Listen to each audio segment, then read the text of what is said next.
سيدنا ونبينا ومولانا محمد وعلى آله وصحبه أجمعين، أما بعد، فأعوذ بالله من الشيطان الرجيم.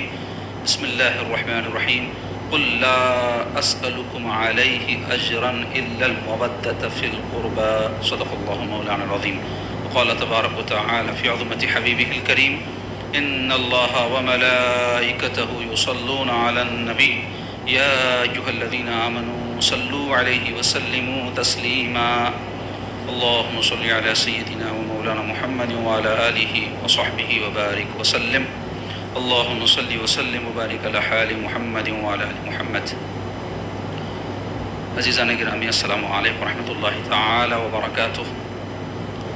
عزیزو، ہفتہ واری درس حدیث پاک میں پچھلے ہفتے کے درس میں اہل بیت اکرام کے فضائل قرآن مجید اور احادیث نبوی علیہ صاحب الصلاۃ والسلام کی روشنی میں آپ کے سامنے بیان کیے گئے تھے،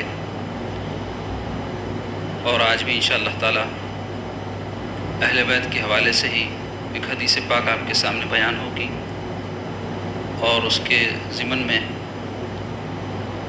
اہل بیت کے حقوق جو امت پر ہیں وہ بیان کیے جائیں گے. تو پہلے آپ حدیث پاک سماعت کر لیں، پھر انشاءاللہ تعالی اس کی تشریح کے تحت یہ موضوع آپ کے سامنے آ جائے گا. وعنہ رضی اللہ عنہ قال قال رسول اللہ صلی اللہ علیہ وسلم: احب اللہ لما یغذوکم من نعمہ وَأَحِبُّونِي لِحُبِّ اللَّهِ وَأَحِبُّوا أَهْلَ بَيْتِ لِحُبِّي. رواہ الترمذی. یعنی یہ حدیث پاک امام ترمذی نے اپنی معتبر حدیث کی کتاب ترمذی شریف میں نقل کی ہے، اور اس حدیث پاک کا ترجمہ ہے انہی سے روایت ہے. انہی سے مراد اس سے قبل جو حدیث روایت ہوئی انہی سے، تو اس سے قبل جو حدیث روایت ہوئی وہ حضرت عبداللہ ابن عباس رضی اللہ عنہ سے روایت ہے. تو یہ حدیث پاک بھی حضرت عبداللہ ابن عباس رضی اللہ عنہ سے روایت ہے کہ رسول اللہ صلی اللہ تعالی علیہ وآلہ وسلم نے فرمایا: اللہ تعالیٰ سے محبت رکھو کیونکہ وہ تمہیں نعمت کھلاتا ہے، اور اللہ تعالیٰ کی محبت کے لیے مجھ سے محبت رکھو، اور میری محبت کی بنا پر میرے اہل بیت سے محبت رکھو. تو اس حدیث پاک میں اللہ تعالیٰ سے محبت رکھنے، حضور پاک علیہ الصلوۃ والسلام سے محبت کرنے، اور حضور کی خاطر حضور کے گھر والوں سے محبت کرنے کی حضور پاک صلی اللہ علیہ وسلم تاکید فرما رہے ہیں. تو جیسا کہ میں نے عرض کیا کہ اہل بیت کے جو ہے حقوق پر آج ہم کچھ گفتگو کریں گے. اہل بیت کسے کہتے ہیں، اس کی تفصیل پچھلے دروس میں گزری ہمارے، پھر اہل بیت کے فضائل وغیرہ گزرے آپ کے سامنے. تو آج اہل بیت کے حقوق کے بارے میں جاننا چاہیے کہ چند حقوق ان کے ہر مسلمان کو پتہ ہونے چاہیے جو ضروری ہیں، اور اس کی ادائیگی بحیثیت امت محمدی علیہ صاحب الصلاۃ والسلام کے ہم پر واجب ہے. تو اس میں سب سے پہلا جو حق ہے اسی سے متعلق یہ حدیث پاک ہے. کیا ہے سب سے پہلا حق اہل بیت کا؟ کہ ہم ان سے محبت کریں. حضور پاک علیہ الصلوۃ والسلام سے حضور کے گھر والوں کو تعلق ہے، تو یہ تعلق ہی کا تقاضا ہے کہ حضور کے گھر والوں سے ہم کو محبت ہو. یہ کافی ہے نا، حضور کے گھر والے، حضور کے ازواج ہے، حضور کی اولاد ہیں، حضور کا خاندان ہے. تو حضور سے محبت کے بغیر کوئی آدمی مسلمان مومن ہو ہی نہیں سکتا. اور حضور صلی اللہ علیہ وسلم کے گھر والوں اور حضور صلی اللہ علیہ وسلم جن کو چاہتے ہیں، جیسے صحابہ اکرام ہیں، ان سے محبت کے بغیر حضور کی محبت پوری نہیں ہو سکتی. تو حضور پاک علیہ الصلوۃ والسلام کی محبت ایمان ہے، اور ایمان کی تکمیل کے لیے حضور پاک صلی اللہ علیہ وسلم کے گھر والوں اور صحابہ اکرام دونوں سے ہم کو محبت ہونی چاہیے، کیونکہ یہ دو گروہ ایسے ہیں جنہوں نے اپنا سب کچھ حضور پاک صلی اللہ علیہ وسلم پر قربان کر دیا. اہل بیت تو وہ ہیں کہ حضور پاک علیہ الصلوۃ والسلام کے گھر والے ہیں، اور لازمی بات ہے کہ حضور ان سے محبت فرماتے ہیں. تو حضور سے ہم کو محبت ہے، تو حضور جن سے محبت فرماتے ہیں ان سے بھی محبت ہونی چاہیے. اور صحابہ اکرام وہ ہے کہ جو حضور پاک علیہ الصلوۃ والسلام کے سچے عشاق ہیں، سچے محبت کرنے والے ہیں. اپنی جان، اپنا مال، اپنا گھر بار سب انہوں نے حضور کے لیے قربان کیا، تو ہم کو ان سے بھی محبت ہونی چاہیے. تو تو چونکہ یہاں ہمارا موضوع اہل بیت ہے، اس لیے میں اس کو محدود کرتے ہوئے صرف اہل بیت کی حد تک محبت کے بارے میں جو بات آئی ہے وہ اس حدیث پاک میں تو گزر گئی۔ حضور فرمایا اللہ سے کیوں محبت کرو؟ اس لیے کہ وہ تم کو نعمتیں کھلاتا ہے۔ اب یہ ایک عام حکم ہے اس واسطے کہ ہر انسان کے اندر معرفت اللہ کی اس درجے کی نہیں ہوتی جو اللہ کے محبوب بندوں کو حاصل ہوتی ہے، لیکن کم سے کم اتنی سمجھ تو ہر ایک جو ہے انسان کو ہوتی ہے کہ انسان جس کی کھائے اس کی گائے۔ تو اللہ تعالیٰ کی نعمتیں کھا رہا ہے، وہ رزاق ہے، اس نے پیدا کیا۔ اگر کوئی اللہ پر ایمان رکھتا ہے تو اس کا یہ بھی ایمان ہے کہ اللہ ہی ہمارا رزاق ہے، اللہ ہی ہمارا خالق ہے، اللہ ہی ہمارا مالک ہے۔ تو پھر ہم کو اللہ تعالیٰ سے محبت ہونی چاہیے۔ آپ کو زندگی میں اگر کوئی ایک آدھ مرتبہ کو سلوک کر دیے، کوئی مشکل موقع پہ ساتھ دے دیے، تو آپ اگر کم ظرف نہیں ہیں تو زندگی بھر یاد رکھتے اور اس سے آپ کو محبت رہتی۔ اس کی وجہ سے کئی اس کی طرف سے پہنچائی ہوئی تکلیفوں کو بھی یہ سوچ کے کہ نہیں بھائی میرے برے وقت میں ساتھ دیے تھے، برداشت کر لیتے۔